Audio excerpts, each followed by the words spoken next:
Hello. അപ്പോൾ ഇത് ഈ ഒരു സൈഡ് ബാഗ്, മാക്രമയുടെ സൈഡ് ബാഗ് ചെയ്തതിൽ വേസ്റ്റ് വന്ന് കുറേ കോഡ്സ് ആയത്. നമ്മൾ ഈ മാക്രമയുടെ മിക്ക പ്രൊജക്ട്സ് ചെയ്യുമ്പോഴും കുറേ വേസ്റ്റ് കോഡ്സ് വരും. അപ്പോൾ ഇതെങ്ങനെ റീയൂസ് ചെയ്യാം എന്നാണ് ഇന്ന് കാണിക്കുന്നത്. അപ്പോൾ ഈ ഡോൾ ഉണ്ടാക്കാൻ വേണ്ടിയിട്ട് ആ വേസ്റ്റ് കോഡ്സിൽ നിന്ന് ഒരു 12 എണ്ണം എടുത്തിട്ടുണ്ട്. ഈ 12 എണ്ണത്തിൽ നിന്ന് ഒരു 2 എണ്ണം നമ്മൾ മാറ്റി വയ്ക്കണം. എന്നിട്ട് ബാക്കി 10 എണ്ണം എടുക്കുക. ബാക്കി 10 എണ്ണം ഏകദേശം ഒരുപോലെ ഒരേ ലെങ്ത്തിൽ വരുന്ന പോലെ പിടിക്കുക. വെച്ചിട്ട് നമ്മൾ നേരത്തെ മാറ്റി വെച്ചിരിക്കുന്ന ഒരു കോഡ് എടുത്തിട്ട് ഇതിൻ്റെ സെൻറ്ററിൽ കൂടെ കെട്ടിക്കൊടുക്കുക. നമ്മുടെ നോർമലി കെട്ടുന്ന പോലെ ഒരു നോട്ടിട്ട് കൊടുക്കുക. അത് ഒന്നുകൂടെ ഒന്ന് ടൈറ്റ് ചെയ്ത് കെട്ടുക. അത് കഴിഞ്ഞിട്ട് ഈ കെട്ടിയ ഇതിങ്ങനെ മേലേക്ക് വെച്ചിട്ട് ബാക്കിയുള്ളത് എടുത്തിങ്ങനെ താഴത്തേക്കായിട്ട് വയ്ക്കുക. എന്നിട്ട് ഈ 2 എണ്ണം ഇതിൻ്റെ ഈ 2 അറ്റവും കൂടിയിട്ട് ഒന്നുകൂടെ ഒന്ന് കെട്ടിക്കൊടുക്കുക.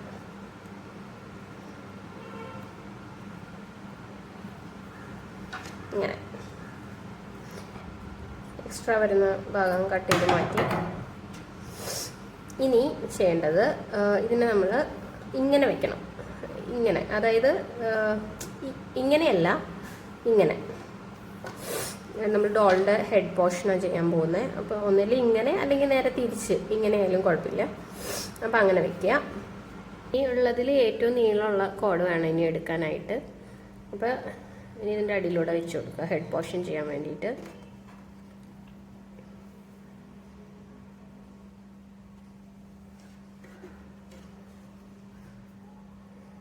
ഇതിങ്ങനെ ഈക്വലാക്കി പിടിക്കുക. ഇനി ശ്രദ്ധിക്കുക, ഇനി ഈ ലെഫ്റ്റ് സൈഡിലുള്ള കോഡ് ഇങ്ങനെ ഫ്രണ്ടിലൂടെ ഇട്ടിട്ട് റൈറ്റ് സൈഡിലുള്ളത് ഇങ്ങനെ ഈ കോഡിൻ്റെ മേളിലൂടെ വെച്ചിട്ട് ഇങ്ങനെ ഈ ലൂപ്പിൻ്റെ അകത്തൂടെ എടുക്കുക. എന്നിട്ട് രണ്ടും കൂടിയിട്ട് വലിക്കുക.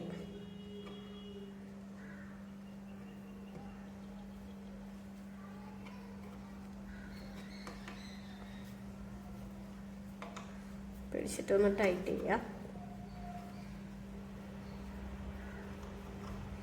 ഇനി നമ്മളിപ്പോൾ ചെയ്തതിൻ്റെ റിവേഴ്സാണ് ഇപ്പുറത്ത് ചെയ്യാൻ. അതായത് ഈ കോഡ് റൈറ്റ് സൈഡിലുള്ളതിന് മേളിലൂടെ ഇട്ട് കൊടുത്തിട്ട് ലെഫ്റ്റ് സൈഡിലുള്ളത് വേണം ഇങ്ങനെ അടിയിലൂടെ എടുക്കാനായിട്ട്. അടിയിലൂടെ എടുത്ത് ഈ ലോക്കിൻ്റെ ഉള്ളിൽ കൂടെ വലിക്കാം. അതും ടൈറ്റ് ചെയ്യാം.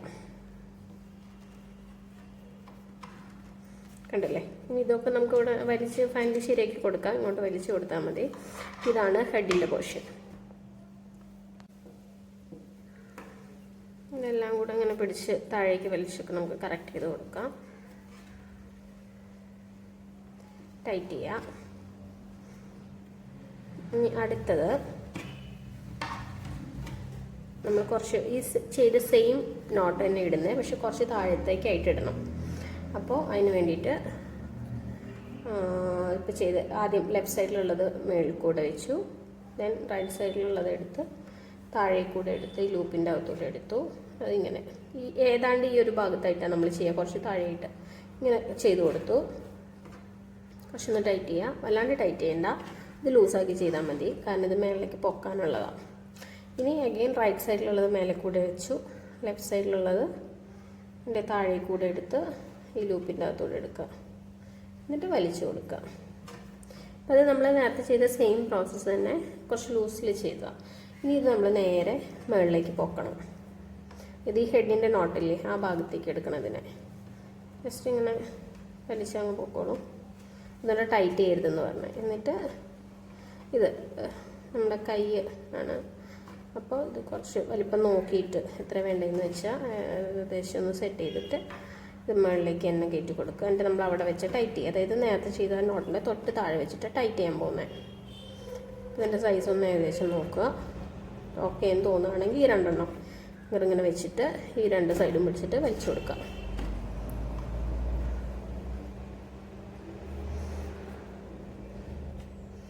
ഡോളിൻ്റെ ഒരു വിങ് പോലെ വന്നു. ഇതാണ് ഹാൻഡ്സ് ആയിട്ട് വരിക. ഇത് രണ്ടും നോട്ട്സ് ഇട്ട് കൊടുക്കുക. അറ്റത്തായിട്ട് കുറച്ച് കയറ്റിയിട്ട് ഒരു വെറുതെ സിമ്പിൾ നോട്ട്സ് ആഡ് ചെയ്യാം. കണ്ടോ, ഇതാണ് ഹാൻഡായിട്ട് വരിക. അപ്പോൾ ഇതും രണ്ട് സൈഡും ചെയ്ത് കൊടുക്കുക.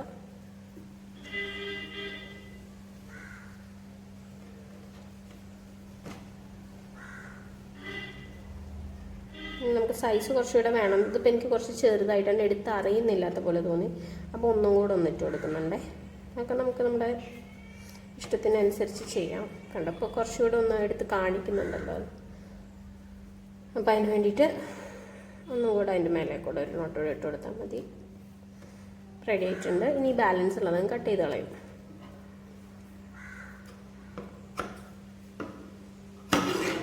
അപ്പോൾ അതും റെഡി ആയിട്ടുണ്ട്.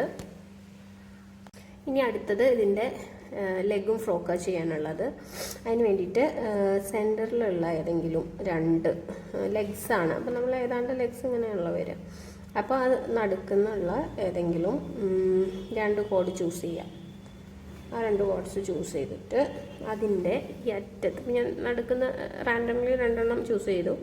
എന്നിട്ട് ഇതിൻ്റെ ഈ ഏറ്റവും അറ്റത്ത് ചുമ്മാ നമ്മൾ ഹാൻഡ്സിന് ചെയ്ത് കൊടുത്ത പോലെ നോട്ടിട്ട് കൊടുക്കുക.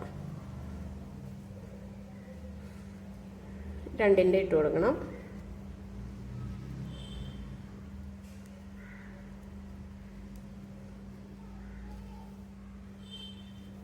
എന്നിട്ട് ഈ 2 ഒഴിച്ച് ബാക്കിയുള്ള ഫ്രോക്കിൻ്റെ ഭാഗം, ബാക്കിയുള്ള ഹാൻഡ്സും വിങ്സും ഒക്കെ മാറ്റി പിടിക്കുക, ഈ ലെഗ്സും മാറ്റി പിടിക്കുക. എന്നിട്ട് ഇതാ കണ്ട ഈ ബാക്കിയുള്ളത്, ബാക്കി നമ്മുടേക്ക് എടുക്കുന്ന പോർഷൻ ഒരുമിച്ച് പിടിച്ചിട്ട്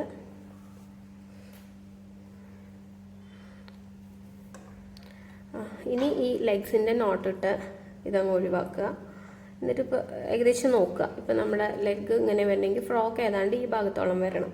അപ്പോൾ ആ ലെങ്ത്തിന് വെച്ചിട്ട് ഈ ലെഗിൻ്റെ പോർഷൻ ഒഴിച്ച് ബാക്കിയുള്ളതെല്ലാം അങ്ങ് ഈക്വൽ ലെങ്ത്തിൽ കട്ട് ചെയ്ത് കൊടുക്കണം. അപ്പോൾ ലെഗ് ശ്രദ്ധിക്കുക, അത് കൂടെ കട്ട് ചെയ്യാണ്ട് നോക്കണം. ഏതാണ്ട് ഇവിടെ വെച്ചിട്ട്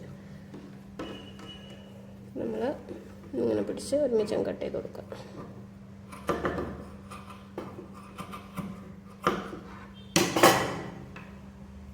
റെഡി ആയിട്ടുണ്ട്. ഇനി ഇതൊന്ന് ഇങ്ങനെ നേരെ പിടിച്ച് നോക്കുക. അപ്പോൾ നമുക്ക് കറക്റ്റ് അറിയാൻ പറ്റും.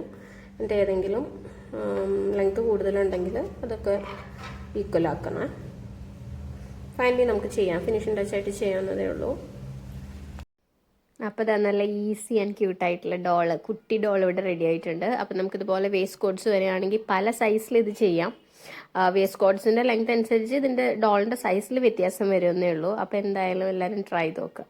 കണ്ടില്ല, ഇതാണ് നമ്മുടെ ഫൈനൽ ലുക്ക്. അപ്പോൾ നമുക്കത് ഹാങ്ങിങ് ആയിട്ടൊക്കെ യൂസ് ചെയ്യാം. അപ്പോൾ എല്ലാവരും നമ്മുടെ ക്യൂട്ട് ആൻഡ് ഈസി ആയിട്ടുള്ള ഡോൾ ട്രൈ ചെയ്ത് നോക്കുക. Thanks for watching.